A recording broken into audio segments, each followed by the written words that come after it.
आणि आज आपण अशा एका झाडाबद्दल बोलणार आहोत जे की गावरान कुक्कुटपालनामध्ये खूप फायदेशीर ठरतं आणि ते म्हणजे पपईचं झाड. तर व्हिडिओ शेवटपर्यंत नक्की बघा. व्हिडिओ आवडला तर लाईक करा. तुमचे जे काही प्रतिक्रिया आणि प्रश्न असतील ते कमेंटद्वारे नक्की कळवा. आपल्या सर्वांनाच माहिती आहे की गावरान कुक्कुटपालनात पक्ष्यांचे आरोग्य, वजन वाढ आणि नैसर्गिक आहार खूप महत्त्वाचा असतो.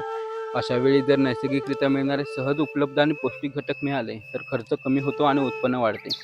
पपईचे झाडे असेच एक झाड आहे, केवळ फळांसाठीच नव्हे तर त्याची पानं, देठ, अगदी मुळं देखील गावरान कुक्कुटपालनात उपयोगी पडतात. चला तर मग पपईच्या झाडाचे नक्की कोणते फायदे गावरान कुक्कुटपालनात होतात आणि त्याचा उपयोग कसा करतात याची संपूर्ण माहिती जाणून घेऊया. पपईची पाने जर कोंबड्यांना दिली तर त्यांची रोगप्रतिकारक शक्ती वाढते व आजारांपासून संरक्षण होते. पपईची पाने कोंबड्यांना दिली तर कोंबड्यांचे पचन सुधारते व वाढ वेगाने होते.